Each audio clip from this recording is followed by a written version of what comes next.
Assalamu alaikum wa rahmatullahi wa barakatuh. Welcome back to our nightly conversation during the month of Ramadan. I ask Allah subhanahu wa ta'ala to accept your fasting, your prayers, your dua, and your generosity during this month. And may Allah subhanahu wa ta'ala continue to bless you and all your family with good health. Today, many of us came to be aware of the verdict in the George Floyd murder. And I wanted to really to address it, to speak to the verdict, but also to give a broader context to the racial issues that we're facing. I feel today that you can't really be in the United States or any other parts of the world without stopping to reflect about the meaning of this verdict and what we can expect, at least in the future, and why this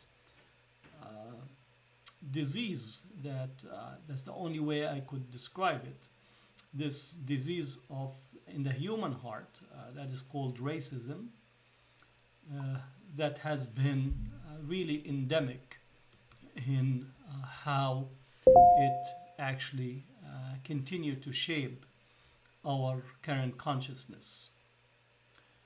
And I want to put this in the context of a verse of the Quran, where Allah subhanahu wa ta'ala says, Bismillah ar-Rahman ar-Rahim, يا أيها الناس إنا خلقناكم من ذكر وأنثى وجعلناكم شعوبا وقبائل لتعارفوا إن أكرمكم عند الله أتقاكم إن الله عليم خبير.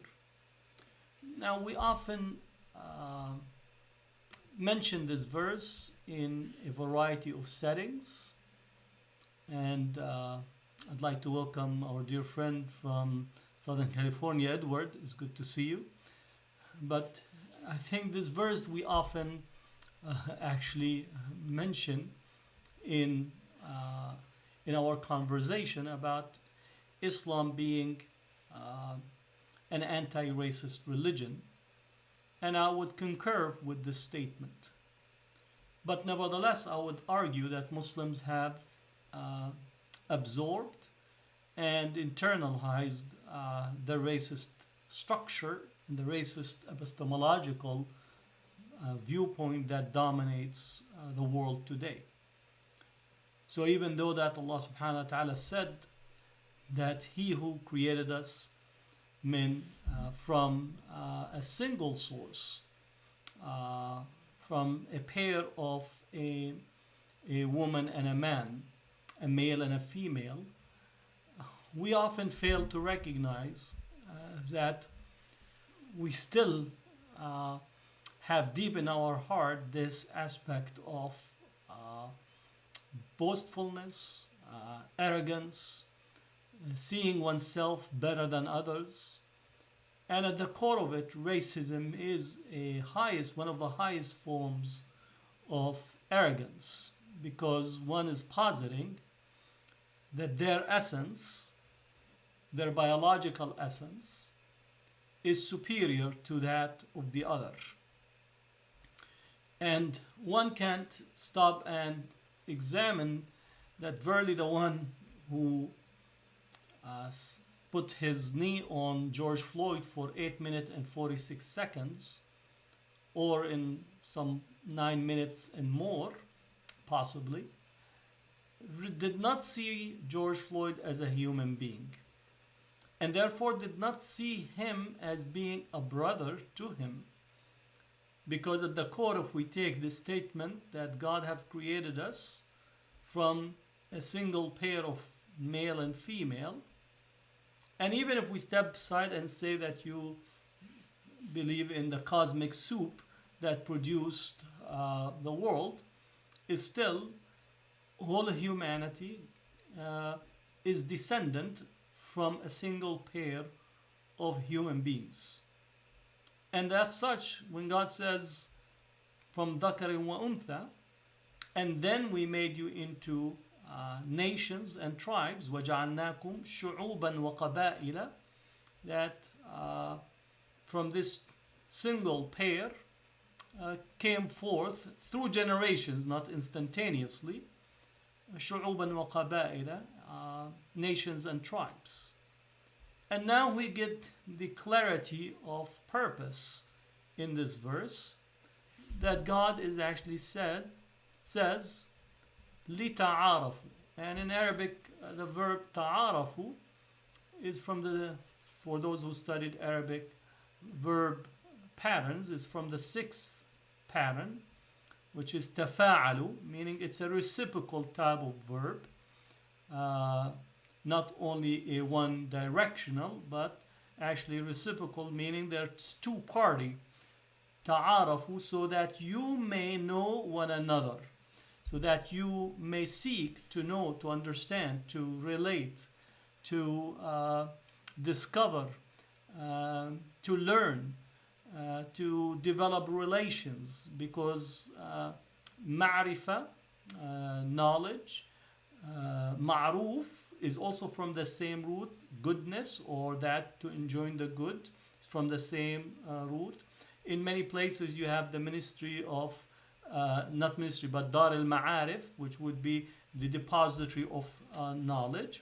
Right? So in this sense, ta'arafu has all of the elements that indicates a way of knowing, understanding, relating, exploring, and also nurturing those relations, because to know someone, just the verb of knowing someone requires a deliberate and investment of time, investment of effort, and investment of one's capacity to sympathize with the other in all of their circumstances. So when Allah says خَلَقْنَاكُم مِّن ذَكَرٍ وَأُنثَى, we created you from a male and a female, a single pair of a woman and a man, and then we made you into nations and tribe, so that you may know one another. And for ta'aruf to occur, there is two parties acting in this process of seeking to know one another, right? And through this process, actually, we could begin to attain and possibly arrive at understanding how to resolve the collective human condition. And both in the individual, again, the individual relating to the other, as well as trying to address ourselves to what befalls us all as human beings.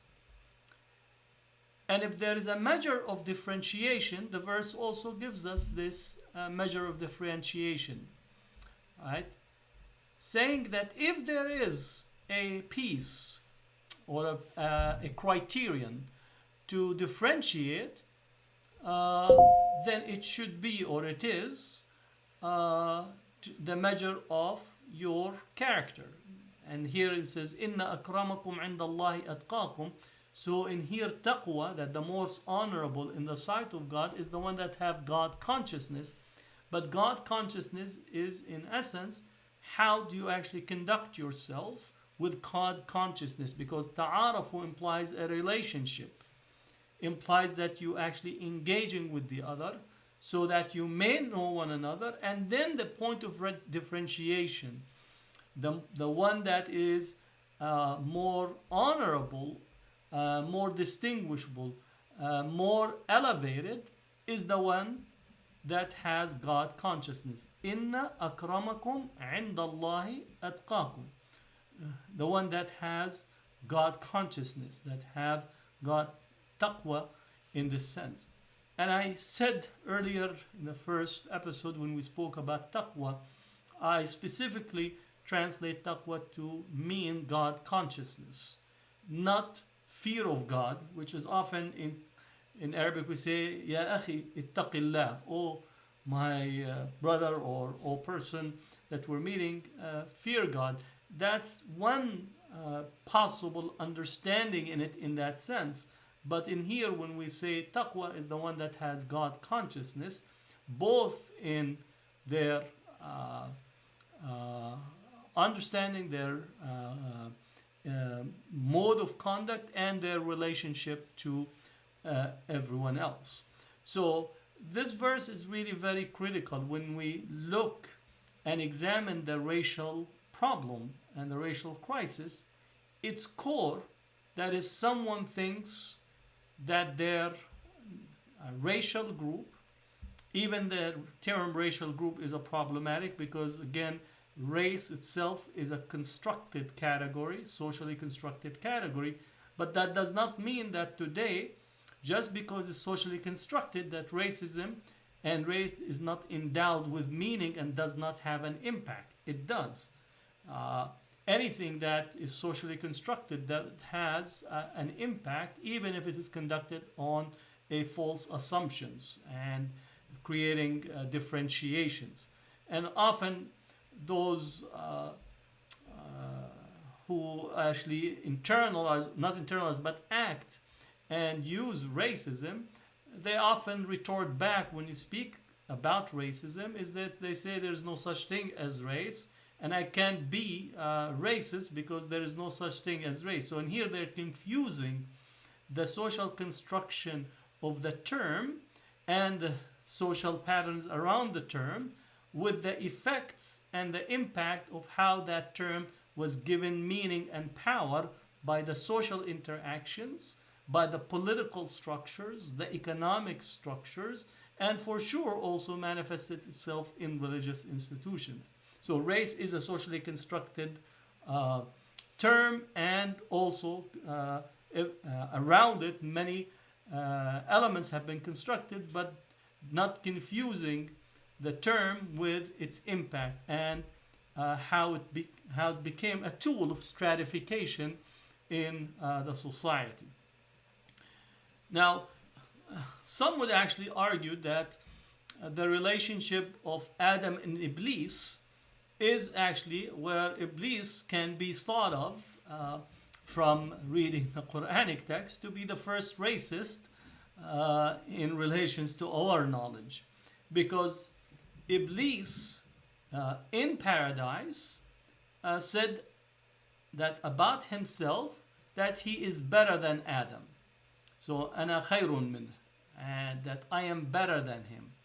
And he rationalized this by making the comparisons between him being created from the flame of fire and Adam being from the dust of the earth.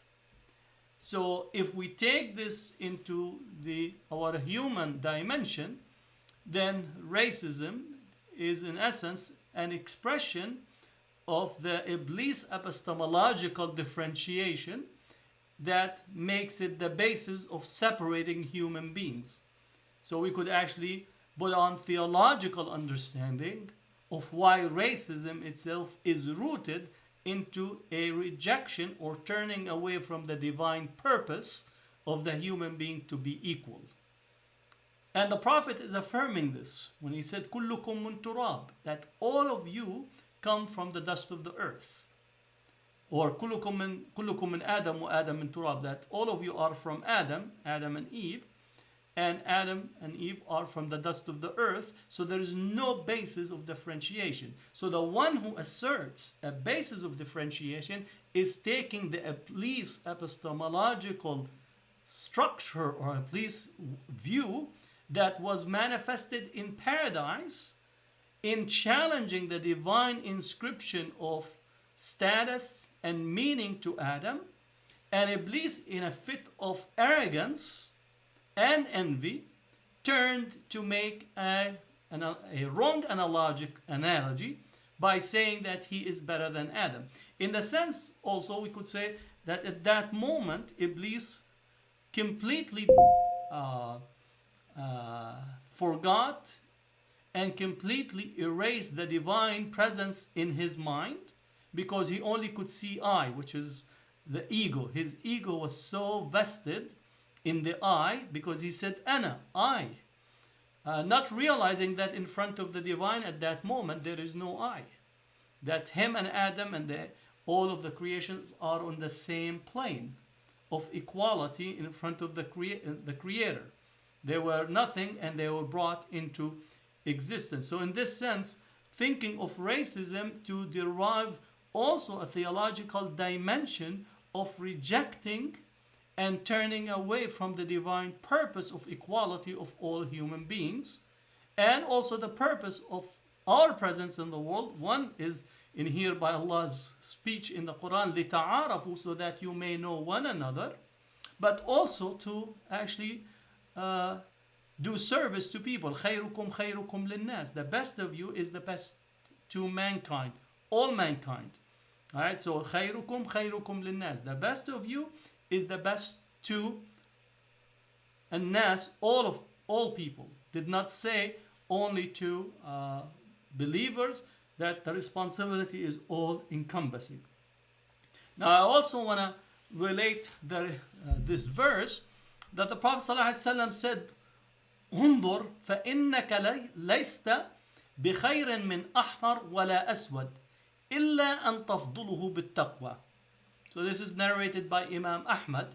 He's saying, look, this is narrated by Imam Ahmad and Abi Dharr al-Ghaffari, said, look, you are not better than the red or the black, except if you are better than him in God consciousness. That's the only measure of differentiations, which is to have God consciousness is your conduct, which means that you're not God consciousness does not mean also, I'm aware that sometimes those who have some element of piety, right, or some element or some knowledge of religion, they begin to express their arrogance toward others, that I am better than you because I think that I am more pious or more religious or more aware and dedicated of God. This is a person that has what you call developed a state of spiritual delusion, in the sense that they began to witness themselves and express arrogance, which is the biggest disease. That Allah subhanahu wa ta'ala said that the Prophet ﷺ in Hadith Qudsi, that no one will enter paradise that had a mustard weight of arrogance in their heart. Now the calamity becomes when somebody that is expressing religious discourse or engaging in religion, engaging in practices or engages in piety, and they begin to express their arrogance because they see that they have attained piety or a false sense of taqwa by their own actions rather than by the blessings of God that has been shown upon them. So he's got lost in seeing the blessings that is there attributed to himself rather than the divine. So I am aware that this aspect exists. So إِلَّا أَن تَفْضُلُهُ بِتَقْوَى, that you are ahead of him or more higher than him in God consciousness.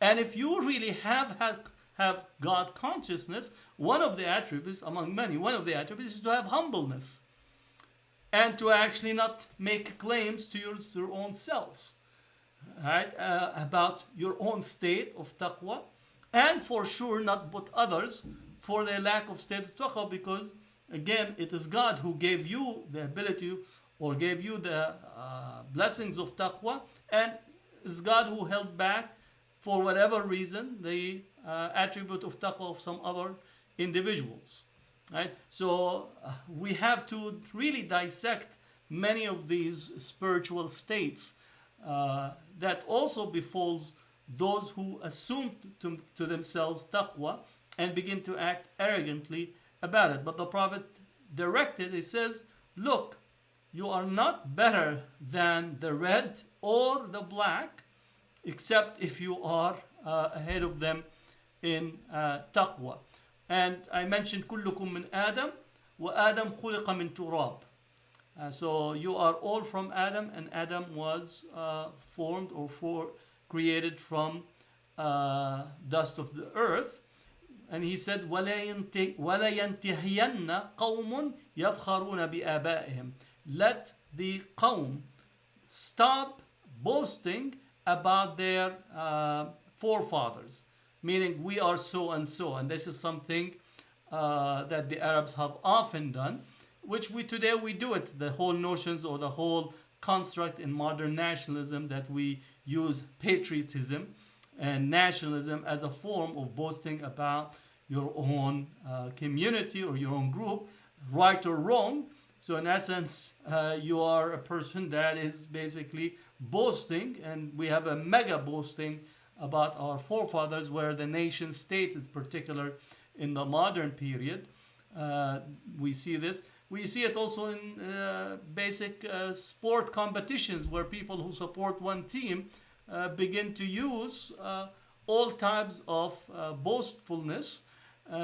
So much so, again, that they will actually sometimes go directly to war over a game. So you most likely heard of a conflict that was about to erupt between Egypt and Algeria over a soccer game.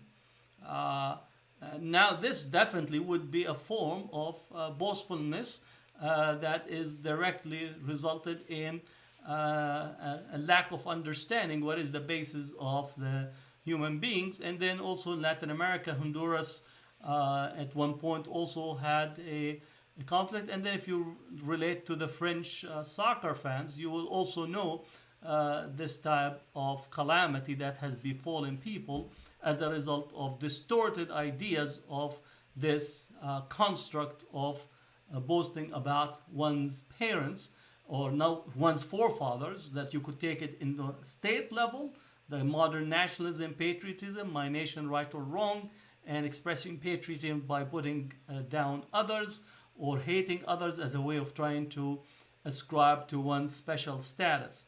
So addressing racism is not simply as celebrating or having some joy as a result of the verdict, important as it is and very critical, is to actually begin to tackle all the elements that makes the need for actually going to the court in the first place to occur. And we're just, since George Floyd's death, we have almost on a weekly basis at least one or two black young men are shot in the streets of America by police.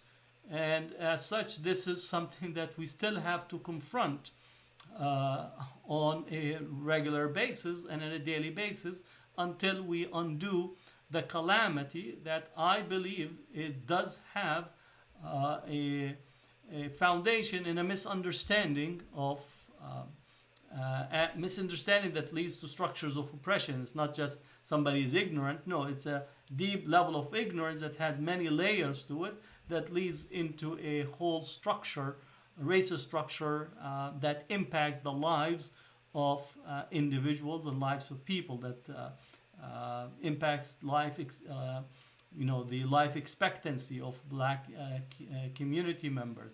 It impacts their ability to have access to education. It prevents their ability to have access to healthy food, prevents their access to clean water. Many of their areas and regions around the country, but also, again, anyone that knows me, again, in the Arab world, there's racism that is there, that they still have absorbed this racial virus that we have, the pandemic of racism that has been with us for quite a long time, and we're all are co-participant in this modern world that is structured around race, that race is infused with every element of our economic undertaking, infused with every aspect of our entertainment industry, informed and intertwined in our military-industrial complex, whether domestically or transnationally. It's infused in our religious institutions and how we ascribe different values to different individuals.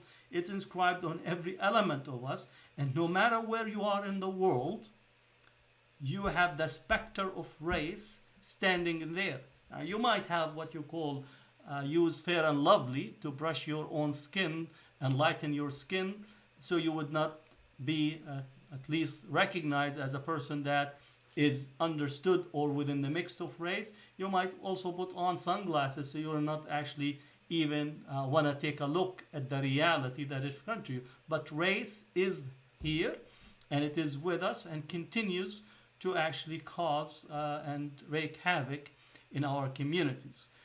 Now, another element, and here in relations to Islamic texts, and this is again not to argue or put the biblical text into a challenging conversation, but within the racist segments that take the Bible as a point of departure, they take this notion in Genesis of the curse of Ham and attribute that this curse of Ham have provided the superiority of the white race, which originate from one lineage of descendants of Noah, while the rest are seen to be cursed by God to be servants and subservient to the superior race.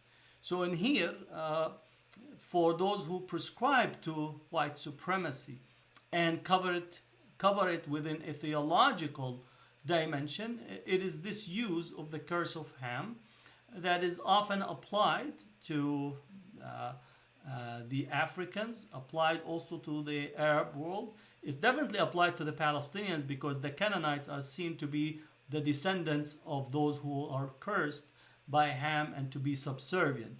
So in here, a reading of a biblical text and using it as a way to inscribe divine purpose and to ascribe a divine assignment of inferiority and superiority within a religious text. And that has a deep foundation. So you have individuals that say, well, God does not want the races to be mixed. Right? So that statement, you hear it from some of the individuals, that God actually curses the mixing of races, meaning in marriage and creating any type of relation. That basically is taking some of this verse as well as some other biblical verses and building a racial paradigm. And as we know, text is often malleable, the religious text as well as text in general. So if you have read any text of substance, if you read whether it's poetry or you read a religious text or philosophical text, they're susceptible to really a great level of interpretation and leeway. And an individual that already have their ideological mindset, they are already seeing superiority, inferiority, that text gets lifted up and begins to be the operable, really dagger that is used to actually bulletin those who are deemed to be inferior or those who are ascribed with subhumanness because they have not yet arrived or don't have the potential to arrive at the superior that has been granted by a God attributes given to them in relations to the text. So we need also to do some unprogramming at the social religious level in order to actually peel away this false understanding, this erroneous understanding that has continued to actually create the conditions to rationalize for the racists as well as those who follow them this type of worldview.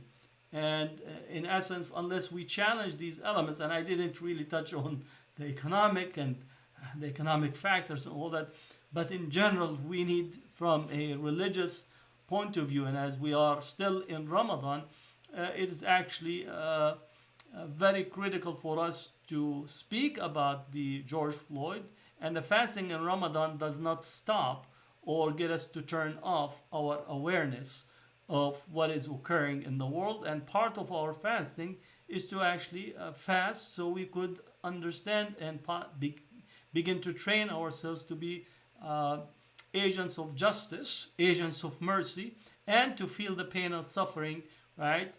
Not only in relations to food, but the deeper level The lack of food, the lack of distribution is the result of lack of justice at the core of it.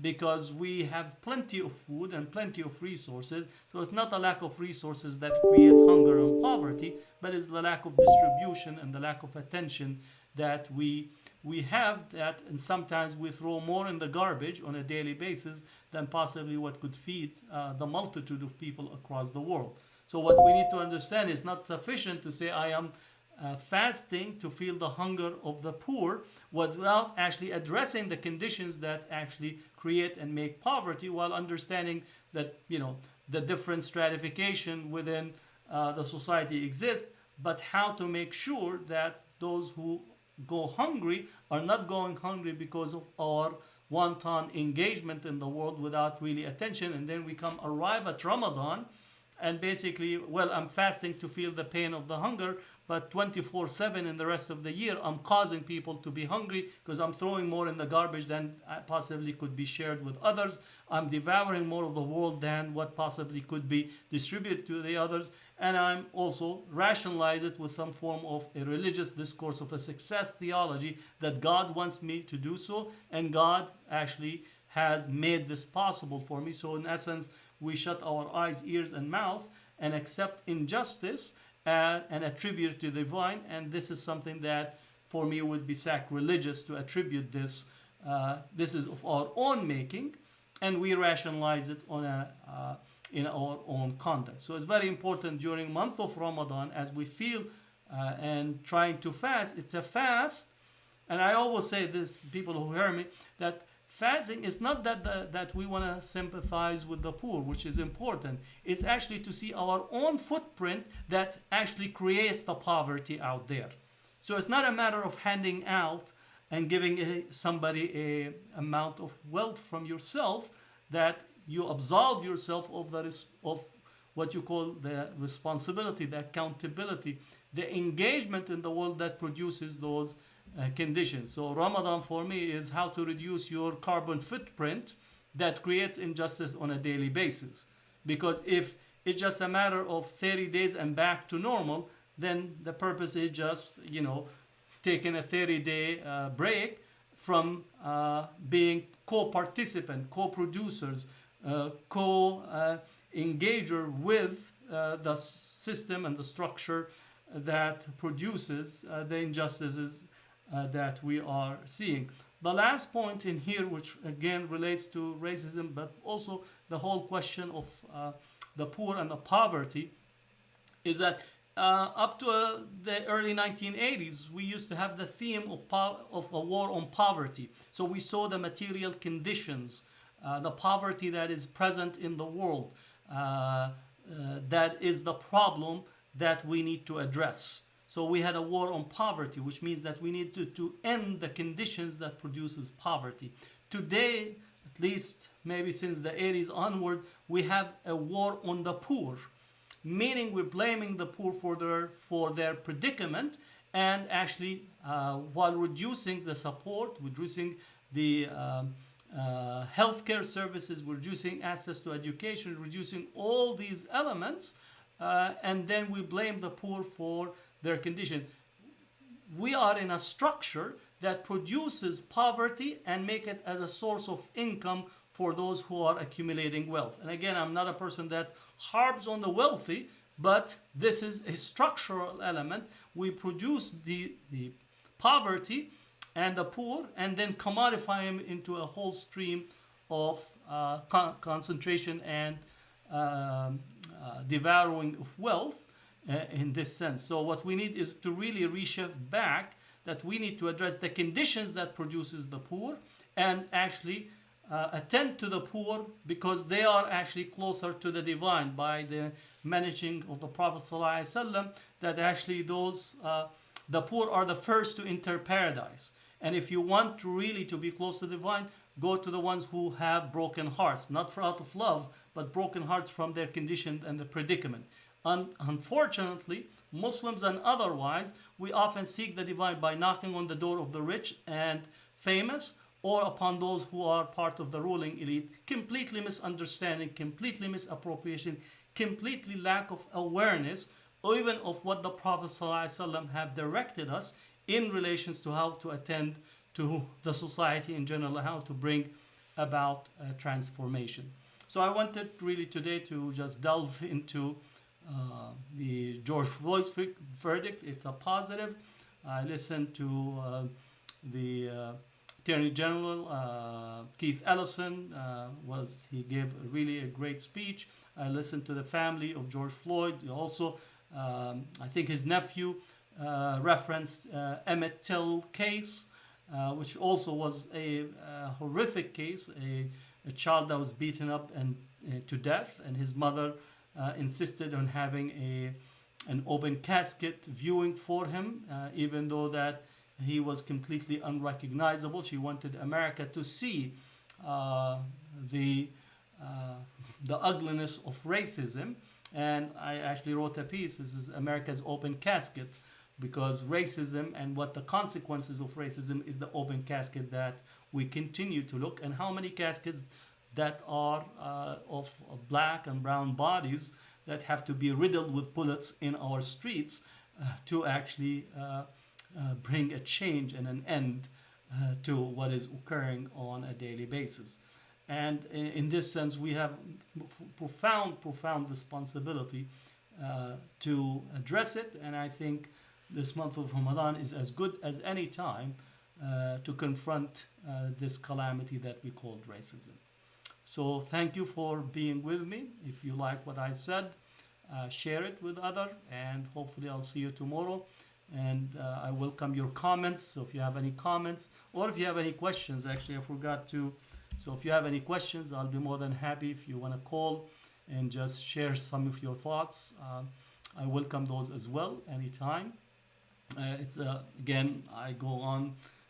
Don't mind me. Sometimes I go on to passionately about things that I feel deeply about, and I'm troubled about what is continues to take place. I'm also troubled by also the Muslim community itself not confronting racism in a real sense, and engaging in often in talk on a public relations level about race and racism, and not confronting the deeply held internalized racism. Again, we have absorbed this racist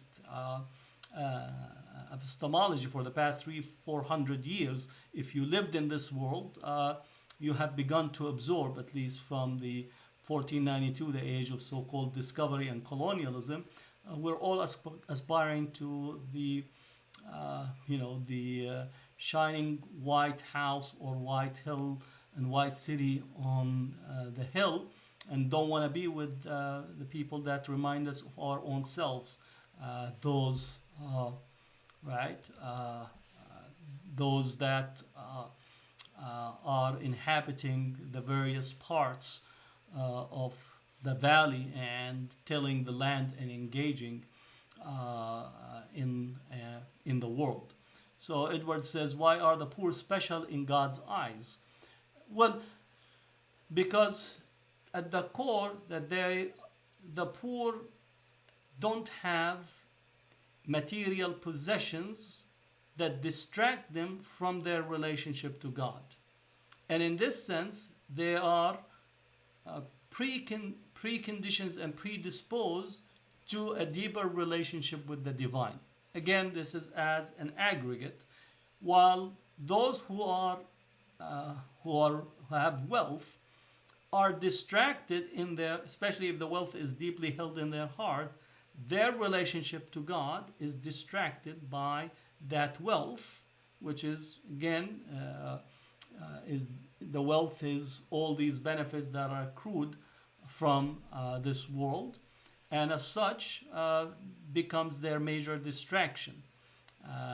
And often they would sacrifice their own self in the protection of their wealth, while not actually sacrificing their wealth in the path of the hereafter. So that relationship, meaning that the poor again have a closer, clearer pathway toward God in the Islamic tradition. All right. So again, that those who have broken hearts, those who are also the madlumin, the oppressed in general as well, are seen to be having no veil between them and the divine. Now, having said that, this does not mean that Muslims or people should pursue or want to be in a state of poverty. So it's a fine line. On the one hand, that God actually feel closer to those who are stricken with poverty, but also does not ascribe for you to pursue a vow of poverty, right? Meaning that the Prophet ﷺ encouraged people to go and pursue work and to pursue earning an honest living with the sweat of their work. And as such, it's a balance between knowing your state of poverty, accepting what God have apportioned you, while you're engaging in the world to strive for your own condition. So that's the fine balance. Also, poverty can also make men do vile things just as wealth. Yes, but one can say that that people tend to imitate and follow the paths of those who are rich and affluent, rather than do vile things on their own. There are some exceptions. The Prophet ﷺ said, "النَّاسُ عَلَى دِينِ مُلُوكِهِمْ." And deen in here is not only in relations to the particular religions, but the form or the patterns of living. Our own society, actually, we tend to reflect and put the lifestyles of the rich and famous, or rich and infamous in my view, and we put them as the basis to emulate and the basis to copy. And thus the poor, who are more predisposed to actually a state of possible contentment of their affairs, and the middle class are encouraged to actually pursue the transgression and the excesses of those who are rich and affluent in the society, and as such becomes the measure by which your engagement in society. Interestingly enough, when both religious communities as well as those who we prescribe to them, the media, they often focus on the transgression or the excesses or the vile actions of the poor, while shielding and covering the rich in so many layers, which actually is also as a direct result of how the society is structured. Because the poor are often also are in places where they are almost at a eye gaze of examination. And you could see it in terms of the drug consumptions, right? So we have the war on drugs, and this war on drugs often pursued the small drug dealers in the corner street, the ones that have small amounts of drugs. But we never really went after those who actually launder the money in massive amounts, where the banking industry, where you have billions of dollars that funnels in there, or the fact that also if you think about the rich, who often use drugs in massive amounts in their gathering without actually being taken into account. And you could see that in how the sentencing, when the whole war on drugs relative to crack cocaine versus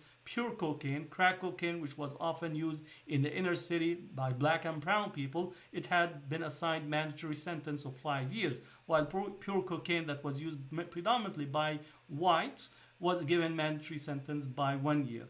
In there, you could see that gap, and you could see how the vile actions, and using the reference you use, the vile action of the poor was actually punished at a higher rate than the vile actions of the rich, were, even though that many of the rich, and if you just look at the Hollywood personalities that were part of the rich and famous and important personality, and you just think about how many of them died as a result of drug overdose, and in essence, that is just seen as part of their lifestyles of being rich and famous.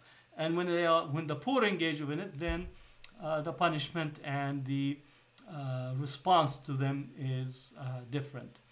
Bob P says, people in poverty want to be the class above them, which provokes them to do vile things. It is not on the person, it is on the capitalist system that glorifies material possessions. Again, we are living in a system that is structured around creating a consumer demand, instantaneous gratification, imitating those who are in the upper ruling class. And again, using here class analysis of Marxism, even I am not, but I'm familiar with all of the discourse of it. And in essence, create this, but we always punish those at the poor that imitate, especially if they transgress in ways that puts the system that we are in under critical examination. So we went into overtime for today, but again, the subject is very interesting. Thank you for being with me, and I encourage you to go out and do acts of justice. It's not sufficient. It's not sufficient only to fast in your stomach. Is also to fast from being an enabler for any acts of justice or racism in our society. So let's take this Ramadan to erase racism from our hearts first, and then through our conduct to our fellow men and women, whether be it here or anywhere in the world. So Jazakumullah khair. Assalamu alaikum wa rahmatullahi wa barakatuh.